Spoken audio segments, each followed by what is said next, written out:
up, man. I'm just warming up for the show. Awesome. Oh, wait a minute. Awesome.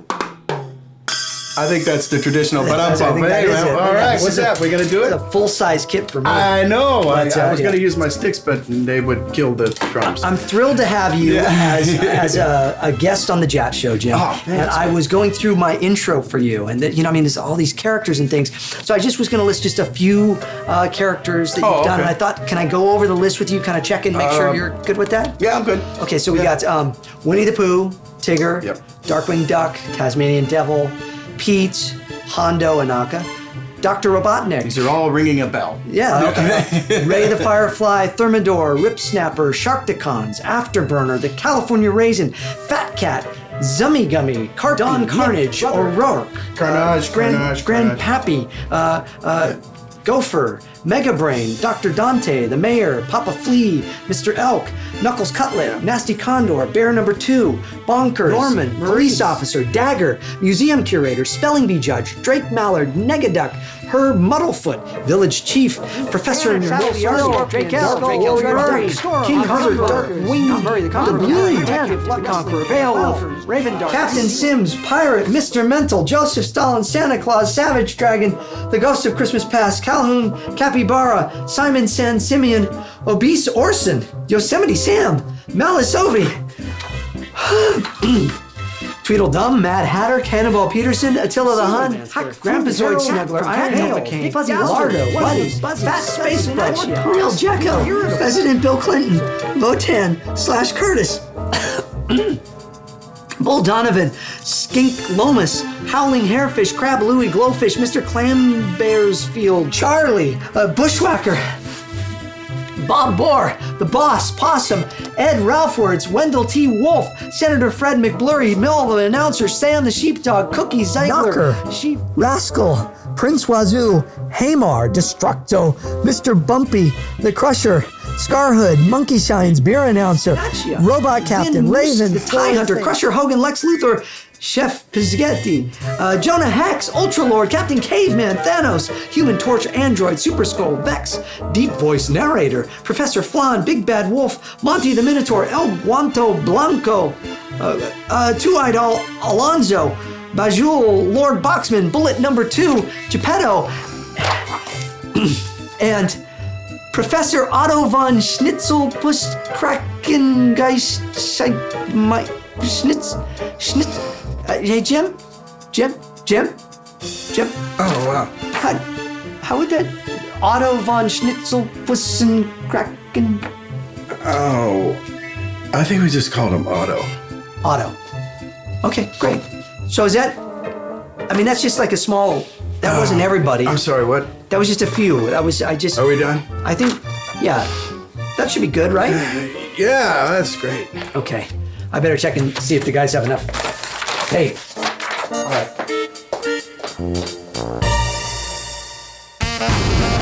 Pre-recorded and edited in a little padded room in beautiful La La Land, California at JAT Studios for your anytime online YouTube viewing enjoyment.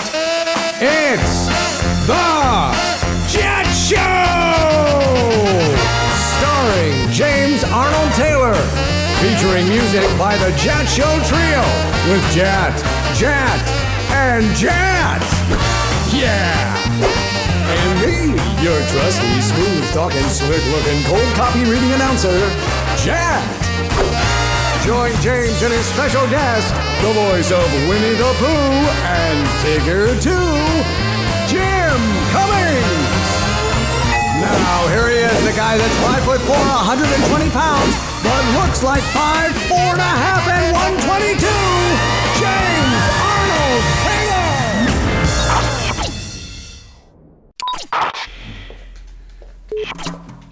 Taylor. So this thing's you're gonna click it roll and click record, or? It's rolling now. Oh, fine. I would have been more interesting. You just turn around and Probably not. Oh, yeah. Oh, yeah, there you go. Well, you won't be editing this at all. No. Yeah. This is pure gold here. I hope you don't lose this footage. Yes, this is the behind-the-scenes footage. You have anything to say to the behind-the-scenes crowd? Yeah, I do. I do have a thing or two to say behind the scenes crowd. Okay, we're good? We're rolling, guys? Okay, I'm gonna slate that. Slate that. Okay. Got it. Okay. Tell me when. Ladies and gentlemen, Mr. Jim Cummings! Hello, my fierce ones. Cummings here. As you can see, I'm wending my way through the luxurious penthouse of James Arnold Taylor, high above his underground bunker. Wish me luck. I only hope someday this footage is discovered. And that, oh ye gads, I've uncovered the real mastermind in his lair. Ah, you found me! No, no. Arg.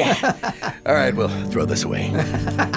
Here, that's the guest cam. Is that what it is? That's, okay, yeah, good. you did good. Look at that. How did I do? That's fantastic. So that is the JAT Show guest cam It with is, Mr. Jim yes. Cummings. And here, we'll shut that off now. All right. Thank you. Well done. Okay. You did good. Welcome to the show, sir.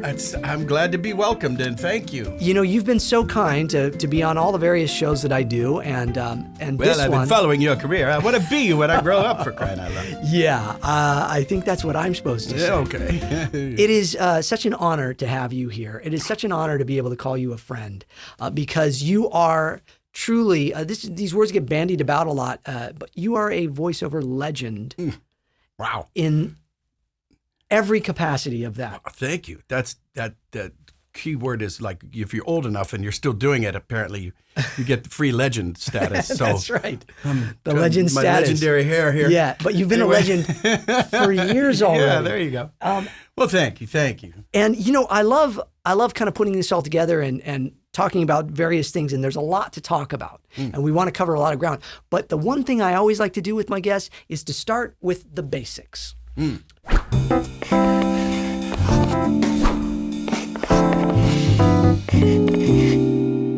Okay, so Jim, I am going to ask you 10 questions. They're just basic kind of questions. You can give like a short answer, a long answer, whatever you want, whatever you're comfortable with. But these are just to give people a sense of the real Jim Cummings. Oh, no. Who you're really about. So let's start with question number 1. Your name is? Jim Cummings. Okay. Your eyes are? Right here, blue. More or less. There. Yes. Okay, number 3. Donut or beignet? Beignet. See, I thought that because of New Orleans, yeah. Red or blue? Blue. Blue, okay. Buddy Rich or John Bonham? Buddy Rich. Yeah, okay. John Bonham would agree. Yes. And we will talk about that more. And I love the fact that there's not, instant goes by, you know. Poetry or haiku? I think that I shall never know. It's probably poetry. Yeah, because I don't even understand what haikus are. I don't know how they 575. work. I don't get it. Yeah. But do you have a favorite movie? I have a few. Yeah? Godfather's way up there. Oh, man. The Diner. I mean, Oh, of yeah. all things, king of comedy. What else? Yeah. Something with star in it. Anyway, there's a few movies that have star in the title. Those aren't Yes, bad. and it has stars, something. That's yeah, not I bad. don't know. Those aren't bad. But yeah. Okay. Sure. Favorite book? Is there a favorite book? Well, gosh, Mark Twain. He's way up there, and A Confederacy of Dunces. Confederacy of Dunces. A Confederacy of Dunces. Okay. Coming to a bookstore near you. Yeah, go get that book. Okay. It's wonderful. Okay, good. Favorite song? Gosh, way too many. Yeah, it's tough, right? There's like 40 of them. Unchained My Heart's up there. Something maybe by the Beatles. Yeah. I love a lot of Steely Dan. Oh. And favorite song, just my mind is reeling. It's Too Late, Carole King. Oh, okay. There. Yeah, good. Nice, good. safe bet. That is good. Here's you're doing fantastic, by the way. Oh, yeah. You are Okay. 9 for 9 already. And this is question number 10. Okay. For a project in home economics class, Kirk is making a tablecloth for a circular table 3 feet in diameter. The finished tablecloth needs to hang down 5 inches over the edge of the table all the way around. To finish the edge of the tablecloth, Kirk will fold under the sewn down 1 inch of the material all around the edge. Kirk is going to use a single piece of rectangular fabric that is 60 inches wide. What is the shortest length of fabric in inches Kirk could use to make the tablecloth without putting any separate pieces of fabric together? 15, 24, 30, 42, or 48. Okay, so, but without putting any separate pieces of fabric together. See, that's the qualifying line. Mm-hmm. 48. He's right. You're right. Yes, he did it. I was cheating. I'm busy. No, my goodness. You did fantastic. You Well, are thank you. 10 for 10 on the basics with Jim Cummings. Wow. How about that? That was awesome. Thank you, sir. Okay, Send your good. cards and letters. See, the basics are fun. I think it's fun to just give people this kind of like, this sense of who we're all about here, because I think that most voice actors don't get to spend a lot of time talking about themselves. They talk about their characters. You get asked questions night There you and go. day and night about Sure. Yes. characters. Yeah, what would Ignatz do if Krellman came through the door? Who would win? Well, I don't know. We were talking about this when you came in, about how everybody has their favorite lines of these characters. Oh, and yes, such. yes, indeed. You have Got a literally few of 'em. recorded, tens of thousands of lines of dialogue. So Could everybody, be. when you come up to Mr. Jim Cummings, give him your favorite line, and then he can then maybe say it back to you in whatever voice. Right. But don't ask him his favorite line, because there's just too many. This is a voice of experience here. He's been asked, so what was your favorite line? Was it that one in episode 14? Remember when you, and we love these people. And I don't, I'm glad that was your favorite line. So it's like you said, what's your favorite line? And to admit, too, because I know you're like me, we are such fans of things like, we talk about the Oh, yeah. Beatles or movies or things. We can quote lines from those movies. And if we saw, we ran into Peter O'Toole or somebody, yes. we would say, oh, what was your favorite? We do the same thing. Oh, So I God. get why people do Peter it. O'Toole, I'm thinking of my favorite year now. You're Yeah, right. that's it, I got right? his favorite. So is this my dear, but occasionally I should like to run a little water through it. Or so, and he was taking a leak. I knew I was going to just- get a Peter O'Toole out. Sorry. Now, so you originally are from Youngstown. Youngstown, Ohio. Yeah. And then, but is New Orleans more home? Well, they really, honestly, they both are. I left Youngstown right out of high school, and I moved to New Orleans I was one of those people that had a bucket list. I don't even think they called them bucket lists back then. This is in the late 40s. And but honestly, I wanted to be a deckhand on a riverboat since I was a little kid. Wow. I read a lot of Mark Twain. I was going to say to go back to Mark Twain. And, sure enough, and I do like food. And you can go to New Orleans, and if you get a good meal there, you should be furious, because it should have been phenomenal. So, I had that going for, and Mardi Gras, always wanted to do that. Ended up designing and painting Mardi Gras floats for a few years. How does that was a work? ball.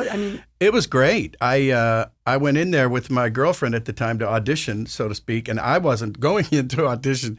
She was going in there to do the sign painting. She was a sign painter. She was, and I was, what are all these people with these big folders and big, they're auditioning designers to design, because they each parade, they're called crews, Krewe. Okay. And they each have a theme, and I thought, I can doodle. So I ran over there and I confiscated a couple of paints and some charcoal or whatever, and threw something down. Really? And I got the job. I was like, hell yes. And in this big, it was only like 150 degrees in that airplane hangar, so it wasn't bad. Not too bad, yeah. I worked in the nude. Made out of just out of plaster and stuff, or were they? Well, yes and no. There's plenty of paper mache, but they're really big, giant covered. This is in the 70s, so it's a while ago. But I mean, they were like giant covered wagons. Oh, really? Okay. Yeah, with a porta potty in the middle, and oh, really? I mean, yeah, because you're not getting down off that float, and you're up there and you're drinking.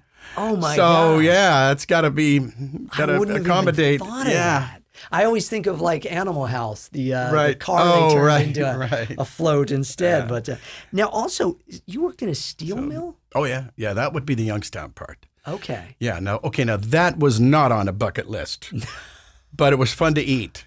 So I thought, and it's one of those things you do and you say, well, in fact, that was one of the inspirations. I worked there for like 6-8 months. Okay. And I got laid off, and then they called me back, and it was probably December, whatever. And, it was a balmy 5 below, and it was 3 a.m. in the morning, and I'm walking down a train track, and I got snow up to my thighs, and it was as if God said, "What do you want me to do? Leave." I got it. So I went to New Orleans and Mardi Gras and stayed there for about 10 years, and 10 years. and fell in love with it, and had a home there for a long time. Yeah. Just sold it a couple years ago. Okay. And but it's my favorite city. And when you came to LA, was the thought to be a performer? Yeah. It was. Well, that was one of my bucket list things too. I mean, I knew I'd always be a singer or a drummer or a graffiti artist or whatever I would be, but not a dancer. We were in no danger of me I've ever seen you dance. going to go to ballet. Yeah, you're all right. And I said, well, it's about that time because Mel Blanc and Paul Winter were big heroes of mine. Paul Frees. Paul Frees. Yeah. And I said, time to make that demo tape, and I will knock on wood and thank you, Jesus. Yeah, it was Dumbo Circus that started Dumbo Circus was my right? first job. Yeah, and the way that all came about was pretty cool too, because you got some big names listening to your stuff, and it was a lot of fun. And all I know is I walked in, and there was the great Hal Smith, who was the original Owl and Winnie the Pooh, and also Otis Campbell. Otis Campbell From Andy Griffith's show, and he was always drunk. Yeah.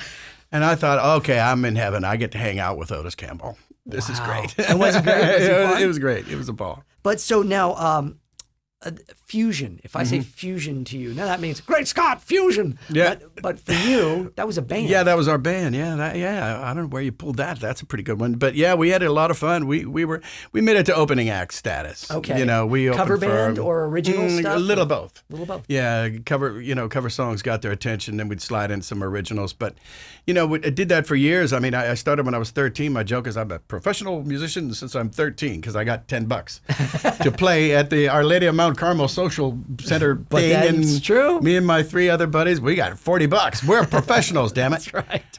So I knew I was going to be doing that too, and I ended up in New Orleans, and it turns out they already had a drummer, so I just said, well, I sing too. And so that worked out. And when you're the singer, you don't have to lug as many drums at all, like none.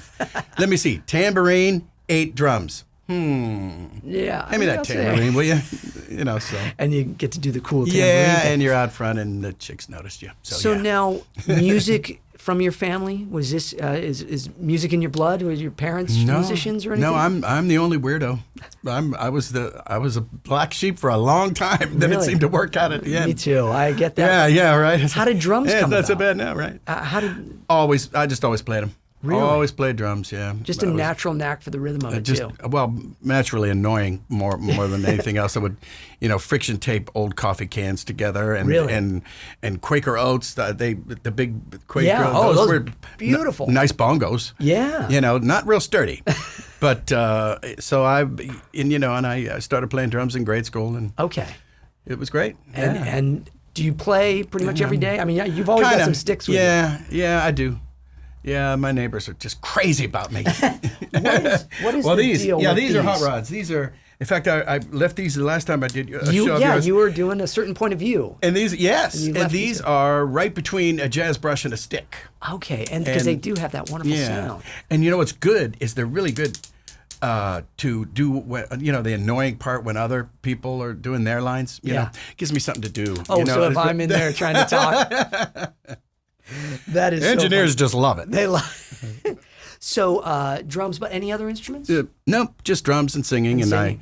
I think I absconded with a flute somewhere along the line because I had a Jethro Tull scare, and it was that was it. Yeah, Aqualung. Yes. So, was there a point where you realized voices are my thing? I mean, that I can do this. Yeah, I don't think it was ever really sort of a dawning. I think it was like, if you're a juggler, well, bowling pins or swords or something. It's like I knew I was going to juggle. I knew I was going to do something, but I just ended up doing it, and I was the kid in class who I'll do the dolphin. We don't have dolphins here at St. Columba, Mr. Cummings. And so I guess I kind of knew it way back when. But and I always, it's what I've told my kids, my nieces, nephews. If you have something that you like to do so much that you would do it all day long for free, do it well enough to let someone pay you, and then you're off to the races. And there is something I've heard you say before too, is that you didn't know it was that hard to get into this business. Well, I guess I think it's worse now, harder now. It certainly is. Yeah. But at the time, that helped you to do it because I know. Because we get kind of bombarded with these questions of, well, how do you get into this? How do you? Oh yeah. And it's hard to answer that because I think I started in radio and as a stand-up. Oh comic, yeah, a lot of people did. Yeah. And you just kind of did what you do. Yeah. As you're saying, you know, and you fall into it in some ways, but in the other ways, if you look back and step back, you go, I had a real drive and a love for it. The passion is there. Oh yeah. And there's a lot of people I think that kind of want to do it, but I don't know if they have the passion for it. And the passion that you have comes out in all of your work, which is so long. Obviously, we joke about it, this list of voices, but it starts with Dumbo Circus, but then Winnie the Pooh comes in there somewhere. Yeah. It was kind of early on too. It was in my career. Had you been doing Sterling's voice in your head ever before as a kid or anything? Because I mean, he was around. I was watching him on the Twilight Zone. Oh sure, yeah, Superman. Films. Yeah. Andy Griffith show with exactly Otis Campbell. Wonderfully original sound. Yes. So had you ever tuned into it before that? I guess I'm guilty of yes. The answer is, but it was because my. I was, God, I don't know how old I was when the first movie came out back in the 60s, but my younger brother, Terry, he's 9 years younger, and he was really taken with it. He just thought that was the greatest thing, and hoo, and Winnie the Pooh, I said, well, in case you didn't know, Winnie the Pooh, that means Pooh is crap. In case you didn't know, so you like Winnie the Crap. So how about that? Mom. And now I am Winnie the. No. Anyway, so did I know that one? I didn't see that one coming. But you're sitting around playing Monopoly, and I believe I shall buy Park Place or something. I know bounce on over there to the Reading Railroad, and who knows. Oh. And it's just those things that, like I say, used to get me kicked out of class, or it was a punchline playing Monopoly. And so you want me to do this professionally? Okay. What do you say? Not? No? Yeah, exactly right. But there's a magic that happens when you open your mouth. I say that of Corey Burton, Frank Welker, all these, Maurice LaMarche. Yourself. Oh, well, that's very kind. But when you were just doing Winnie the Pooh just then, there's these little subtleties that at the end of the words, there's a little crackle. There's a little, and I think people get caught up in doing an impression. You're no longer doing an impression. You're just becoming the voice. Does that make sense to you? Is that really true when you're doing it? Yeah, I hear you. That's, people focus on guys like us, what about that voice? You did that voice. How many voices? Oh, that's a lot of voices. Yeah. And us, yes, okay. Yeah, fair enough. That's good. However, it's yes, it's a voice, but it's Winnie the Pooh. It's Tigger. It's Darkwing Duck. It's Hondo Ohnaka. They're characters because we're not really puppeteers or anything like that. We do the voices, but we're character actors. We're character actors. Yes. And those are characters. Now, instead of filming them with me or you or anybody walking around, they animate them. But they're characters, and when they speak, that's what their voice sounds like. That's exactly it. And the other thing, I love that you say that because I always think of myself as a character actor. Yeah. We get to play leads in things a lot, which is great. But we're doing that. The other thing I love is, I'll never forget, we were at a session, years ago, probably close to 20 years ago. We're sitting in the waiting room, and Andre Braugher comes in, a great actor from television. Yes. And you were so great. You were just you were like a kid. Oh, yeah. I just got to tell you, you're so great. Yeah. And he was very kind. Oh, thank you. Yeah. But it was your appreciation for the fact that here's this person that, most people might kind of go, oh, is he on TV or was he in my class? Oh, right. Yeah. Right. We have a love for character actors. It's true, yeah. It is what we do. Absolutely. And absolutely. Yeah, it's very true. I find that I gravitate towards those characters. If you're watching a Coen Brothers movie or something, it's all these characters. Oh, yeah. Any desire to do that on-camera stuff ever, or has it just been, you've done on-camera work, but it's something, usually a maybe favor here and there. Yeah, here and there. I had that gene for a long time. And then of all people, Sally Struthers, sweetheart that she is, she was sitting there, and Alan Oppenheimer. A lot of folks will know these guys. And gosh, Dorian Harewood's in there. It's a discussion that you've had with people, and these are people with on-camera careers and many credits. And we're talking about this, talking about that, and each one of them in their own way has said, you know what? Do you want to come? You don't? No, really? Oh, you don't aspire to that? No, not really. That's fine. Good for you. Good for you. Because you know what? And Sally's like, you know what, honey, I can go into the grocery store and 10 items, and you walk in with the same 10 items. You're out in 10 minutes. It takes me an hour and a half. Yeah. Oh, Gloria, what was that? Remember that one time? We get that anyway. Yeah. And so I think that kind of faded. It's great when you go to a Comic-Con or something like that, because for those times you get to be a rock star and everybody knows who you are, and you get up on stage and do the twisted tunes or whatever. Yeah. But absolutely right. Yeah. And I've always just loved the thought of voice. And again, I was inspired by your work. I was inspired by Mel Blanc, Paul Frees, Don Messick. I got to work with Don Messick when I was a kid in radio. Did you work with Don regularly? I knew him well, Yeah, so I figured. God bless him. What about Mel Blanc? Did you work with Mel at all? I never did. Really? I did a Flintstones kids, like day 2 of my career. Yeah. And he was still with us, but he would do his things alone. He was on the respirator in the nose and everything. Oh gosh! So they had him come in alone, so I could say that I worked with him, and credits with him. Yeah. The closest I ever got to meeting him was when I made that first demo tape 100 years ago. A buddy of mine, Ralph Russo, had a office right next to, I guess, in wherever that was. I think it was on Sunset, and Mel Blanc had his offices there. And I just handed it to him, my demo tape, the day before, and he goes, "Hey, Mel, come in here. I got this key." No. And he comes in, and so Mel comes in, and he comes in, "What do you got?" And because he kind of sounded like Bugs, he did the way I just didn't. No. And he sat down, and he said he sat in a chair, and he hit play on the tape, and Mel looked back, and then he started to smile. And he listened to it. It was about 2.5 minutes long. And he got up and he goes, "Tell the kid he's got it." And that was it. That was my encounter. So that's like, I feel like that if I write an autobiography, that'll be the title. "Tell the kid he's got it." Tell the kid. I said, yes. Jim, I've never heard you tell that story. That's beautiful. Yeah, it's a great thing. That's my close encounter. Oh my gosh! Yeah, and how right was he? Yeah, he was brilliant in every way. Wow, I don't know. Oh, that is. I can tell you this while we're on the subject. Many moons ago, before I was in the business, my wife and I were down in Laguna Beach, and we were having a bite to eat in this little diner. And don't stop me if I've told you this before. No. But we hear the waitress walks over to a booth. We didn't know anybody was there. And she goes, "Well, have you decided yet?" And he goes, "I believe I shall have the chowder."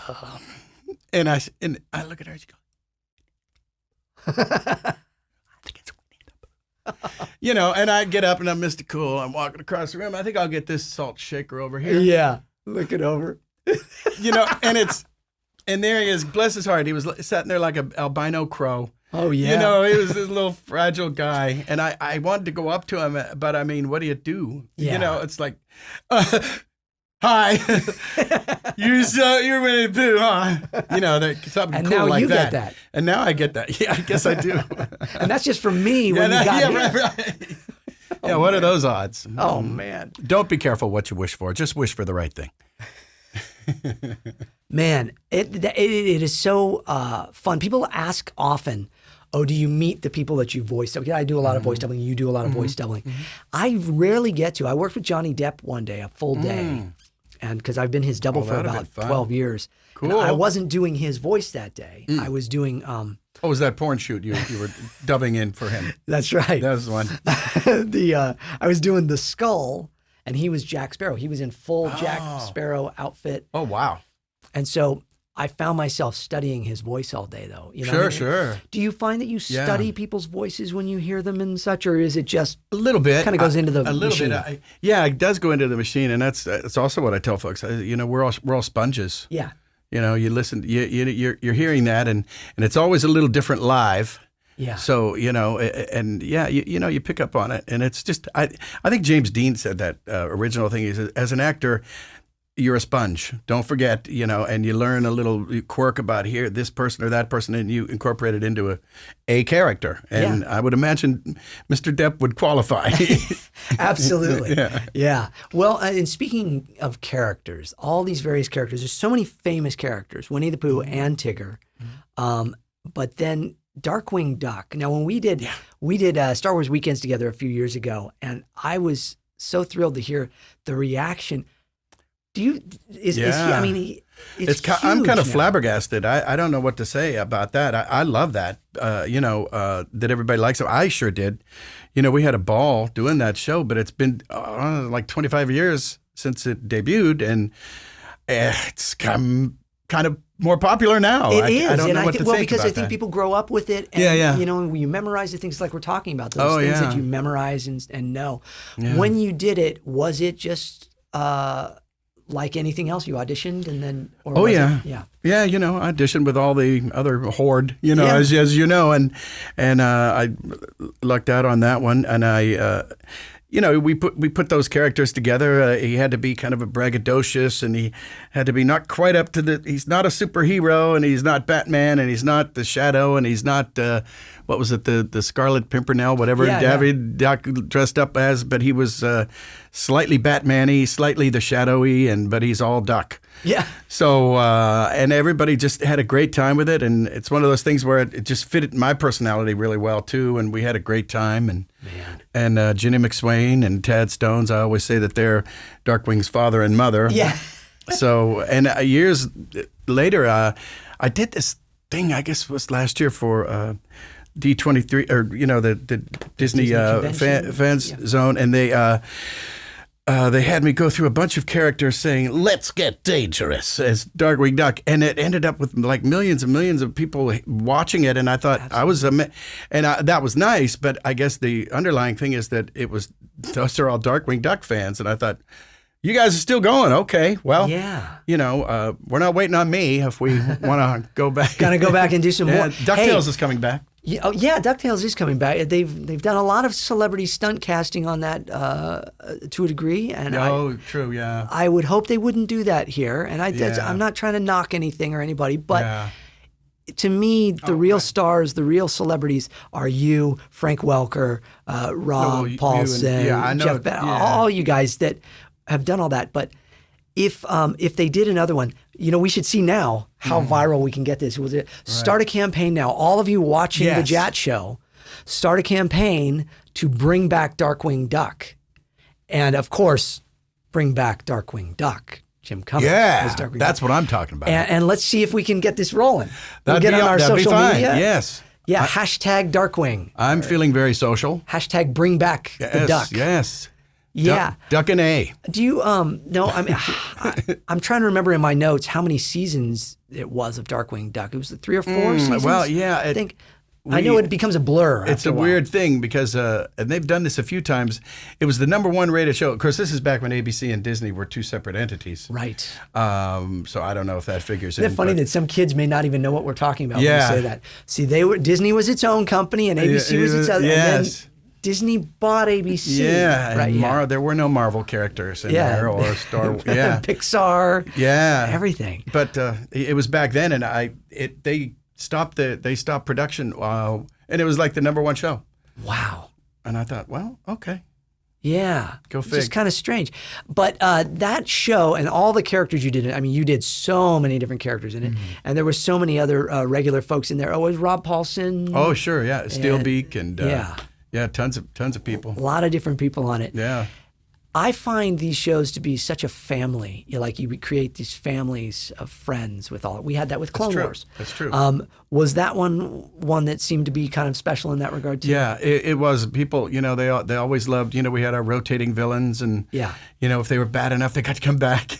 And the reason I ask that is because it is such a fan favorite. I have to imagine that there was such a camaraderie, such a family in that show that it went out. The love went out into the product. Oh, And I that's think why so. I think it's so popular still. Does that make sense? I think so, yeah. And Chrissy Cavanaugh, God rest her soul, yeah.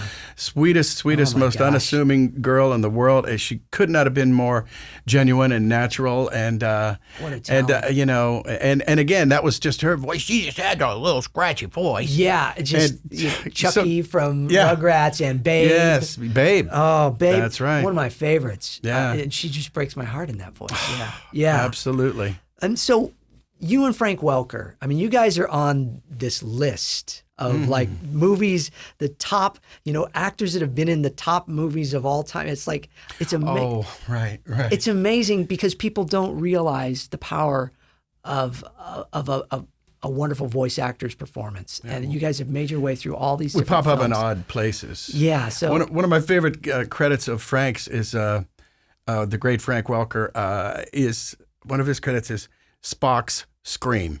Okay. Now, anybody know who that might be? Spock's. Just saying. yeah. Oh, well, there you go. There it is. Okay. I was watching Bill and Ted's Excellent Adventure or Bogus Journey. The Bogus sequel. Journey. Oh yes. And Frank was Station, this strange alien creature, and the voice of God, and all these. It was so great, and it's like people would never know it. You just wouldn't know it. And Cujo. Was he Cujo and Slimer. It's a Yeah. natural progression. But also, for yourself in like Aladdin and all these films where people like I hear it, Oh yeah. and now I've got my daughter trained to it. Oh right. That's Mr. Jim Cummings, and she always has to and call mine you do Mr. the Jim same thing. Cummings. Yeah. Oh, bless her heart. That's so cute. Yeah, my kids do the same thing. Was that was Rob, huh? Yeah. It was one of those things. I think so. Was that Jess? Yeah, it was. I think so. Yeah. Isn't it always Jess? Yeah, that's good. Yeah. So, Tailspin as well then. So Darkwing Duck and Tailspin. Yeah, this just really wonderfully Disney fun. Afternoon. Yeah. That whole thing was, I think knock on wood, thank you. I probably showed up at the right time when it was kind of like a golden age, I think, a renaissance of television animation. Yeah. Disney Afternoon. Yeah. They even wrote a song. Disney Afternoon. Yeah, I mean, because it was what I grew up knowing and loving and watching. And, I was confessing to my daughter the other day. She's like, how do you know so much about all these shows that were big when I was a kid? It's like, because when you're not around, I still watch cartoons. Do you find yourself watching? I mean, yeah, I do. One of my favorites is All Hail King Julian. I think it's just incredible, and I'm not on it, so no, I know. I'm not on that either. And Danny does such a great job. We could fix that if they wanted to, I suppose. But no, I'm a fan. I'm a true fan. That's the one thing I kind of feel with voiceover that is too bad.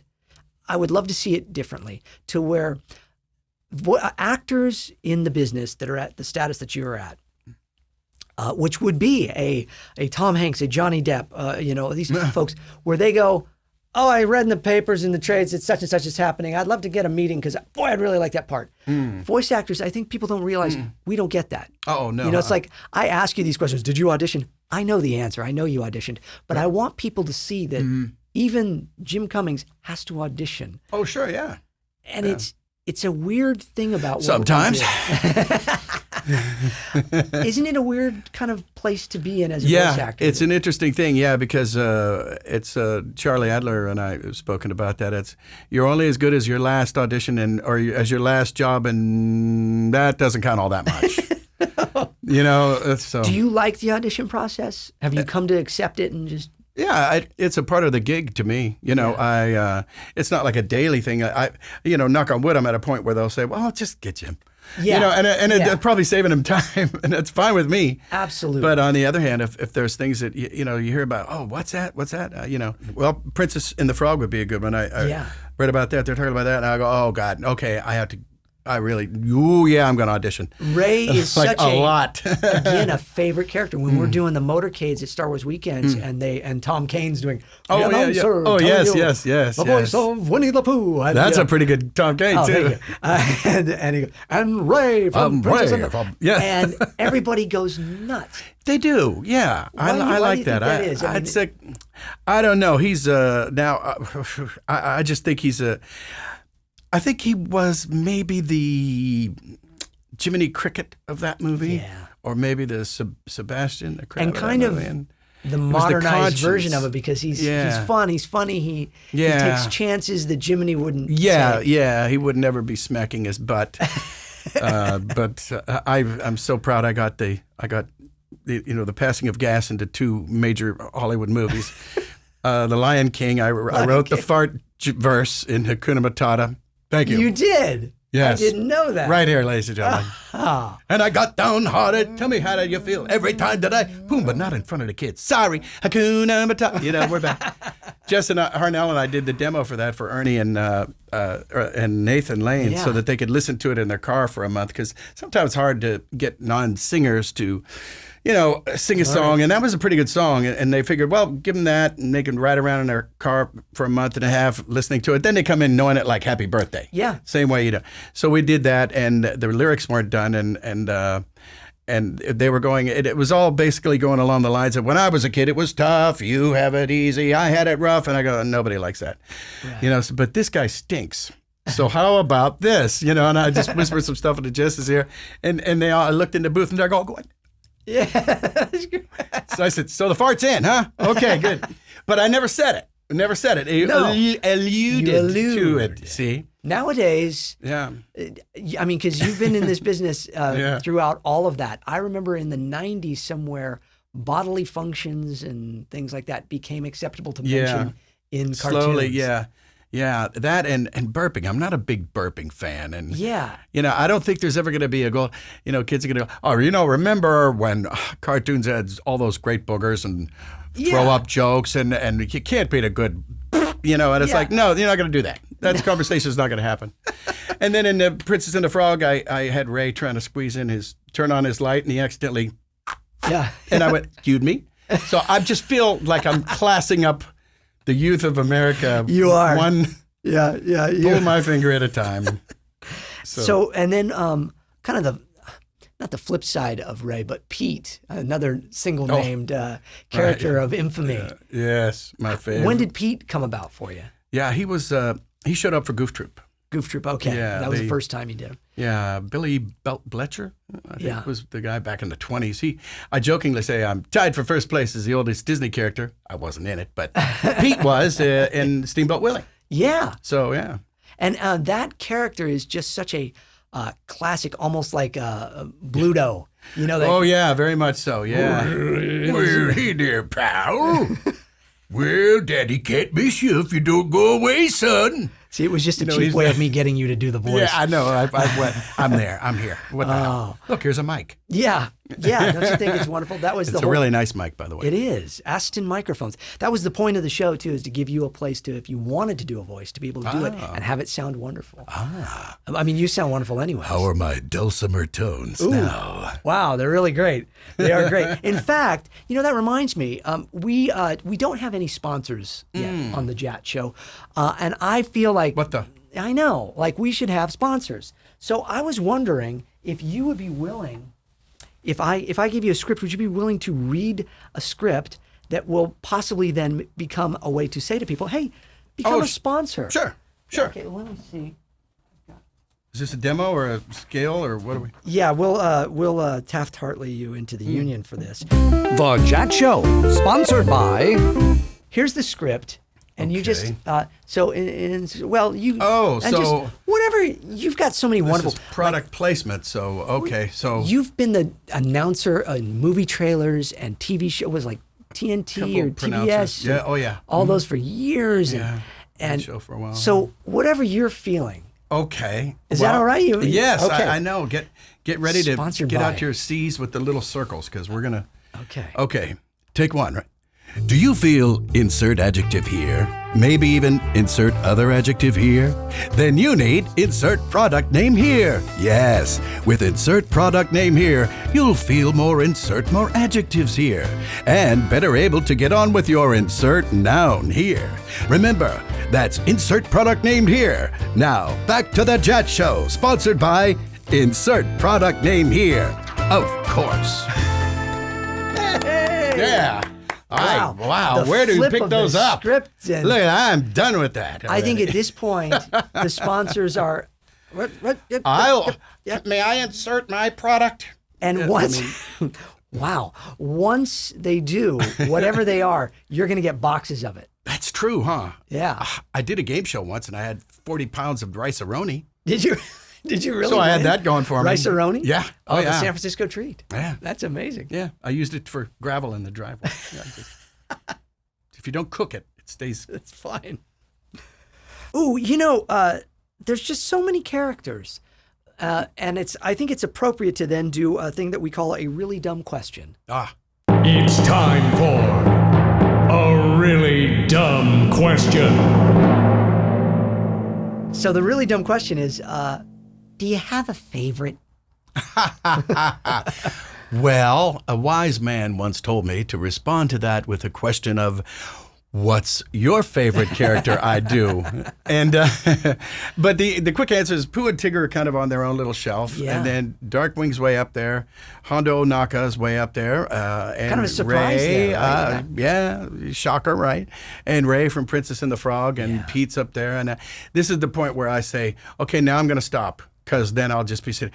Oh, and then there was that one time I played an organ grinder in The Mask. Of course, that was canceled. He was Biggie, so I'll stop there. But it goes to show the love of the work. And it goes to show how blessed and lucky we are to do what we do. Yeah. That every day you get to go in and have fun and work on these things that other people would love to do. But you've done it with such class and humility and ability that I just think it's wonderful. It's a true honor to watch you work. I really do learn watching you work, and I know you're going. It's the way you relax into a character, and you just go, okay, I'm just going to do this, and I'm going to. You've voiced so many different characters. You've voiced a lot of different presidents and historical figures. You've been like Attila the Hun, like. In various cartoons. Yeah, I've been Long John Silver a couple times too. And I've been the Big Bad Wolf twice. The Big Bad Wolf, for 2 different iterations of Disney. Isn't that fun? So I'll take it. But but Clinton, you did Clinton a lot. Oh yeah, when he was president in right? Iron Man. Back in the '90s, and it was well, I'll tell you, Mr. Stark, it's the damnedest thing. You just put them on, you just go flying around, huh? I'll be damned. I remember really bad it. No, but I remember watching it as a kid and going, wow, what did I get? That's awesome. The president's on the cartoon show. Is there anything in your career that you haven't done that you'd like to do? Still bucket list stuff? Any bucket list stuff? Yeah, I was trying out for Obi-Wan Kenobi a couple of years. That worked out well. Yeah. No, but I tend to. I think that people will ask you that, and I think it would end up being I could have done that. You don't want to fall into that old joke about I could have done that. I could have done that twice as good. So you shoot your best shot with everyone, but sometimes they make mistakes and cast someone else. Yeah, it's crazy when they do that. I hate that. So you just have to live with that, I guess. Here's a little game that I thought we could play. It's who haven't you been? Oh.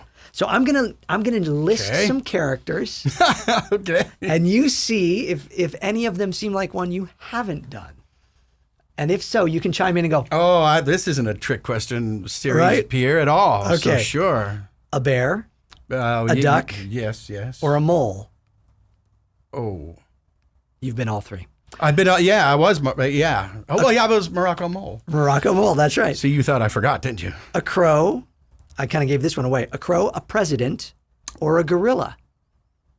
Well, a president. You've been all of those. Oh, okay. That's Grumble what I the meant. Crow, Bill Clinton, and other presidents, and Little Brother Gorilla. Little Brother, who now? Little Brother Little Gorilla? Brother Gorilla. Yeah. Yeah. Here's another set. A Death Master, a vulture, or a cheese? A cheese? Is this a cabin boy? Wait a minute, a cheese? You've been all of those as well. A cheese? What was a cheese in? They were guys with cheese names. Oh. It was Gautama Gouda and Gerald Gruyere. Oh, well, sure, that makes, I and remember then you were them. Gordon the Vulture, and you were the Death Master. Oh, yes, that's true. How about this? A mutagen monster, a holographic monster, or a pizza monster? Well, I was a mutagen monster, for sure.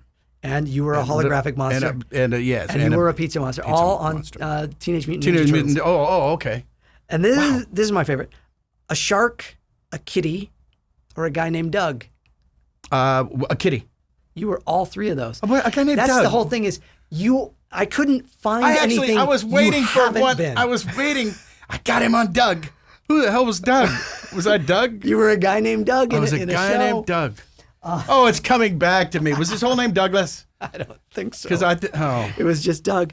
That's how crazy your Nuts. career is Ooh. that I couldn't find things you hadn't been. Oh, I never thought of it that way. That's pretty good. Yeah. Now, that Jeez. leads me to Matt and Andrew, who are in the other room there. Oh, I should, Yes, here, yes. I'm going to turn this on and get the Oh, shot. okay, yes. So, the There JAT they show, are we now. joke around about JAT doing all the characters, but Matt and Andrew help us out all the time on the JAT show and the other shows we do here at the JAT studios. And they both would love to know about the bullet in Who Framed Roger Rabbit and the whole Roger Rabbit thing. Was there? That was a were you fun on one. set and such? That was a fun one. Yeah, I was. I got to spend like a couple of days hanging with Bob Hoskins. That was a ball. Wow. And and some guy named Zemeckis was there. Yeah, sure. Yeah. And no, it was just a ball. And I auditioned for it, and I auditioned with Lou Rawls. Are and you kidding? I was in the business for about an hour and a half. And I thought, where am I going? Burbank, okay. And I'm at what now? A bullet, okay. And he has to sound like okay.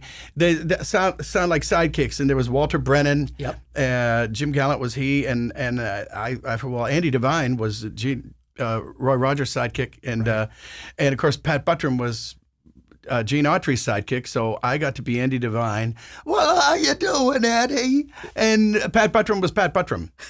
And that was a ball. Still around. He was doing great, and I got to hang out. I was bullet number 2, I think. Bullet number 2, yes, you were. And all I could tell you is I was watching the credits, and I thought, I can't wait to tell my dad my name is like 4 things above Frank Sinatra's. How cool. So that was fun, yeah. And we were hanging out, and I realized, oddly enough, okay, I don't like on camera, because I wasn't even on camera, but it might as well have been, because I was at Griffith Park till 4 a.m. Doing this stuff. And Bob Hoskins, bless his heart, and they cut the scene. It's not in the movie. He had a big, gigantic, probably, which would have been, had it been real, maybe 40 rolls of duct tape. Duct taped around him, and he was in that suit because the Toons came out and captured him. And then that whole scene was never there, and I was sitting out there, and I was originally I was a few of the weasels too. Oh, okay. And they had a giant weasel Gumby. It was like one of the weasels from the movie. It was a dead likeness, but it was about 4 feet tall, and I would be sitting off stage, off camera, right here, in a black velvet cloak with just my head sticking out because they didn't want me to reflect any light. Right. And Bob Hoskins is standing here, and the giant weasel Gumby is standing there looking evil and everything. And Bob would focus on that. He'd focus and he'd look right where those eyes are going to be because he's seen it. And then they CGI'd it in later. And then in action, they pull the Gumby out. He's treading into the air. And I'm going, oh, hey, what are you asking me for there? Hey, come on, pal. Hey, Anyway, oh, no, you don't. You stinking tune, it's this and that. And cut. And we stopped talking to the air.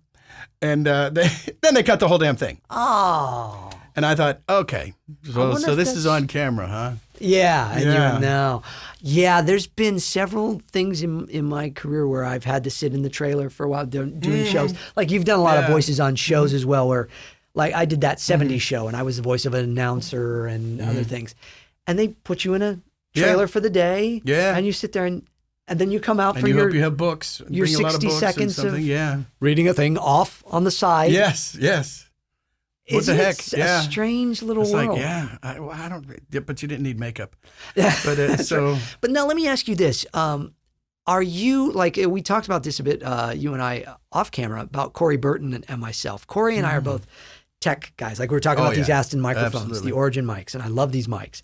And Corey would go, yes. But are you a tech guy? Have you ever been a tech guy? Boy, not really. I mean, I can email. Now I've got that nailed. But with like the gear and stuff? I guess I never was. I think that all ended up, that shifted over maybe into like collecting drums and cymbals and things like that. But as far as tech goes, no, stereos, the best stereo I can get, yes. Does the computer work? Fine. Place at home to record? Oh, yeah. I think we all do, right? Yeah, at this point, yeah. Okay. So yeah, I've got the standard Sennheiser, nothing like this, but yeah. No, well, we'll set you up. We'll Okay, good. Go over and set you up and take a look. But You know a guy who knows a guy. I do know a guy. Yeah, I know a guy. That's right. Well, this has just been so fun to talk to you about just other things other than just the usual, like do this voice and do that voice. And that's kind of the environment I wanted to bring in here. And the last thing we do is Tom Wilson, who was our guest the first time. It came from Tom. And I don't know if you noticed there's a green screen over here off to the side. Yes, I do. The way we end the show is we put our guest in front of the green screen and they get to do whatever they'd like to do in front of a green screen. And then those images will be we end up where? Behind you. Okay. So are you game for playing in front of the green screen for a moment? Sure, why not? To end the show? We have the technology. We do have the technology. Well, Mr. Jim Cummings is now going to the JAT Show green screen. Let's do it. Bum, bum, bum. So, green screen here. Green really screen. Good. Thinking about this. it. Very emerald. All the digging it, various yes. things you could do. Is there anything you, Jim Cummings, who've done so many things, anything you'd always wanted to do? Well, my favorite superpower, if I had a superpower, would be flight. Oh, we can make that Since happen. the show's over, may I fly away? You can fly away. It's just crazy enough to work. Jim Cummings, Jet, go! got fly. a boogie. Old school Superman, you gotta do this first. Okay, flying right-handed. Hello, Metropolis. Just kidding. Yeah, I have to pee. Gotta go. And this is how you exit. Ow! I'm okay.